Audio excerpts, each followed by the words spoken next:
Magandang araw mga boss, ang problema ni customer, nagwiwigil itong manibela niya. Tapos pag lumiliko daw siya, meron pang clearance. Tapos itong brake pad niya, palitin na rin.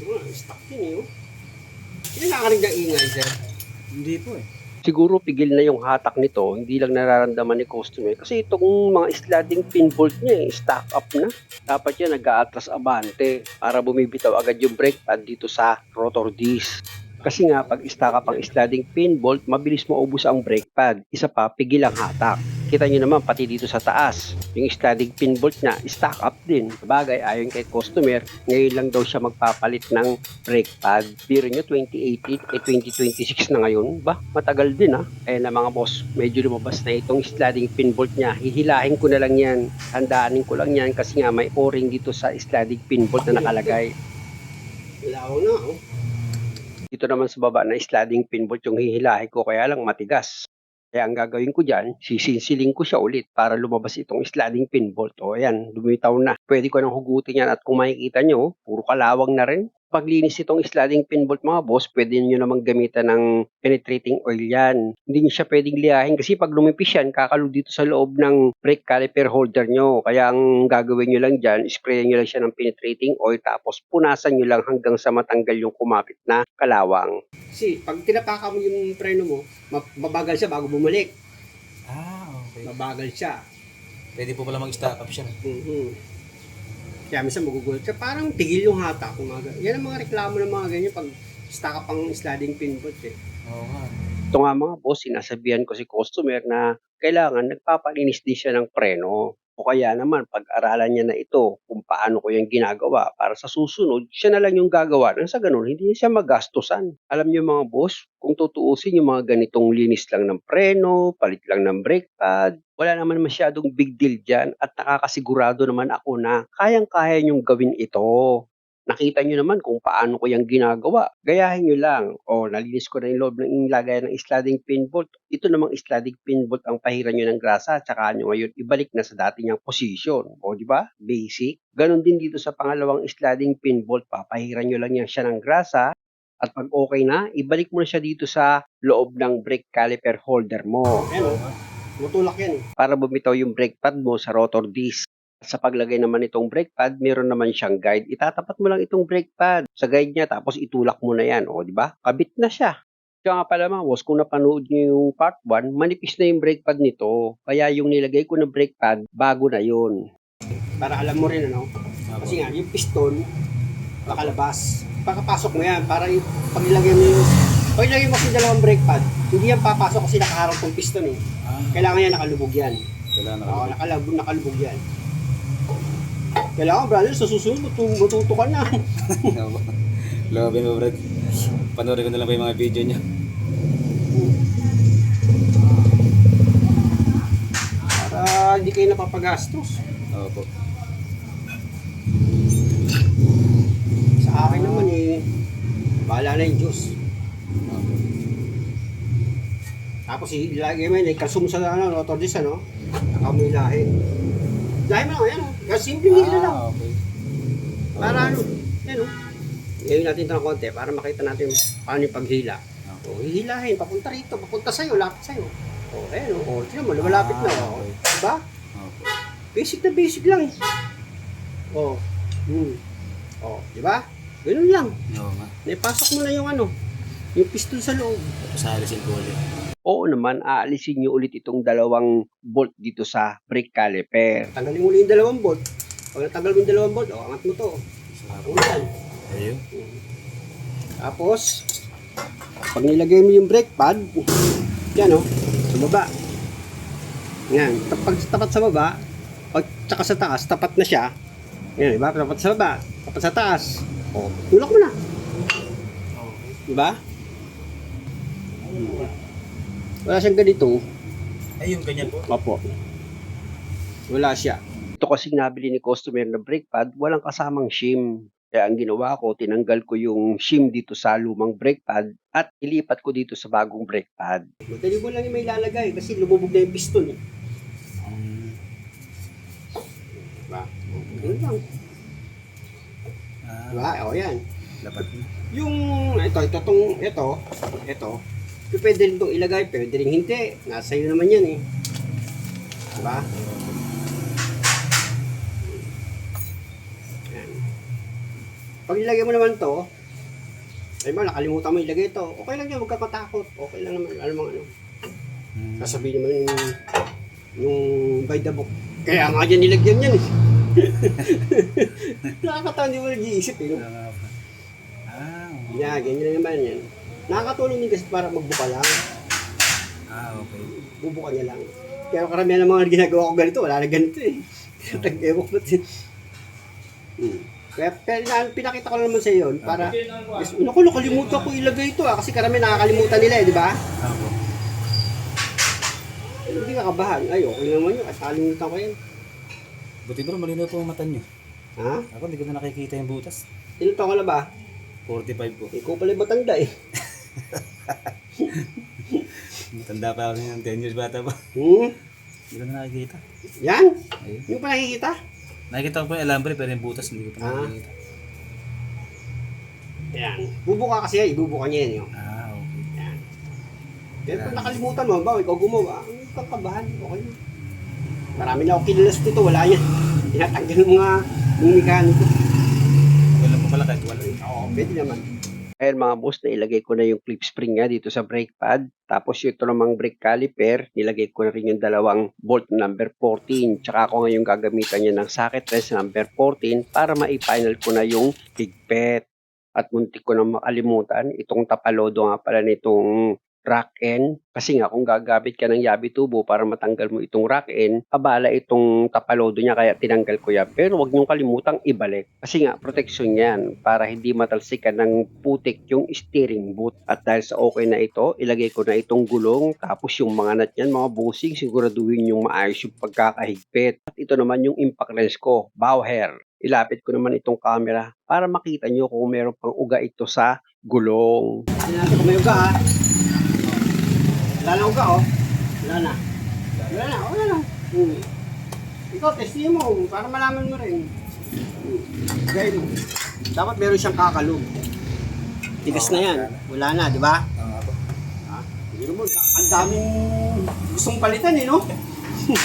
Ay. Ako nung nagpa-tenso lang susil. Ball joint, kaya na, drop in. Pero pro yung bentak niya, Ha? quality na din ba? Pero Yung shock? okay lang po kahit di mo napansin. Hindi, sabi ko nga tayo kasi kita kanina, sabi mo wala ka naman narinig na kalampag eh. Wala naman po. Depende kasi ako sa ano, sa mga sagot ng customer.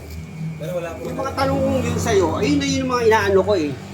Kasi nga, nagkwento ka na, halos lahat ng pangilala mo gustong palitan, di ba? Kaya tinanong kita kung meron pa laguto, kalampag, sabi mo wala, di ba? Kaya hindi ko na masyadong pinansin. Pero nakita ko nga yung shock, ano na rin, yung sa gamit mo na rin, kailangan na rin siyang palitan. Kaya lang kung mo na wala ka naman na rin nakalampag or laguto, okay lang yun.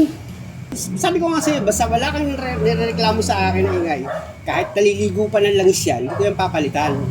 Pero pag may reklamo ka, kahit hindi siya basa ng langis, papalitan ko yan pag nakita ko sira. O di ba, tama naman yung paghatol eh. Di ba, yun ang paghatol. Meron ko talagang dahilan. At dahil sa okay na ako dito mga bossing, lipat naman ako dito sa kabilang side. Siyempre, check upin ko rin yan para malaman natin kung ano ba sira dito naman sa kabilang side.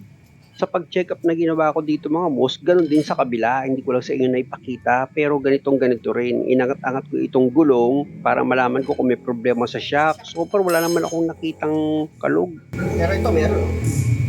Tapos nga. Lakas ano? Oo. Buka oh. Ba't di ko naramdaman? Doon nga ako nagtataka mga boss, halos walang naramdaman si customer dito sa sasakyan niya. Tinanong ko nga siya kung meron siya narinig na ingis sa tangilalim, wala rin. Pero yung wigil ng manibela, naramdaman niya naman. Sobra na siguro kung hindi niya pa naramdaman yun. Papihit ko na nga itong manibela kasi nga sa pag-check up na ginawa ko, yung rack end pa rin ang may diferensya. Kaya same procedure lang mga boss, i-disconnect ko itong tie rod dito sa steering knuckle niya. Ayan, luwagan ko itong nut na number 17, tapos papaluin ko ngayon ng ball hammer itong steering knuckle para bumitaw nga itong tie rod. Ayan mga boss, bumitaw na itong tie rod, kaya pwede ko nang i-disconnect yan dito sa steering knuckle. Ito naman, pag ito, nahihila mo ito patakas, yan, sira na yan. Pero kung malambot lang na ganun, okay pa yan. Basta wag lang kalog. Yung mahihila mo lang pataas. Opo. Eh, pag ganyan lang play, lalambot mo talaga yan. So medyo matigas pa po siya, no? Dito naman tayo sa pagtanggal ng steering boot.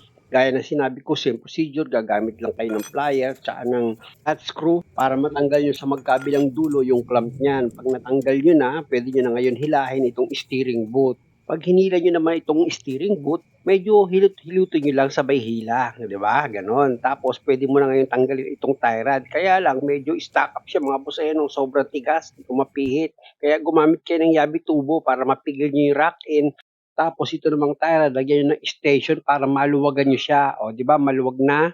Hindi mo na ngayon tanggalin itong tie rod na hindi ka masyadong mahihirapan. Pipihitin mo lang yung pakaliwa. Nang sa ganun, tuluyan mo nang matanggal itong tie rod. At bago mo tanggalin yung lock nut ng rack end, sukatin mo muna yung thread ng rack end na pumasok dito sa tie rod. Gaya ng ginawa ko. Ayan o. After mo masukatan yan, pwede mo na ngayon tanggalin itong nut ng rack end. Kaya nyo lang naman nilagyan ng tandayan dahil nga sa pagpinalitan nyo ng bago itong rack end at ibinalik nyo na yung tie rod, may sukat na kayong susundin para hindi mawala sa alignment itong gulong. Bagamat hindi man perfect, syempre after nyo magpapalit ng rack end, magpapa-align pa rin kayo ng gulong. Dito na tayo sa pagtanggal ng rack end. Gumamit na kayo ng yabi tubo kung wala kayong special tools gaya ng ginawa ko. At pag maluwag na yan, pwede mo nang tuluyan tanggalin itong rack end. At kung makikita nyo, kalug na talaga itong rack end niya.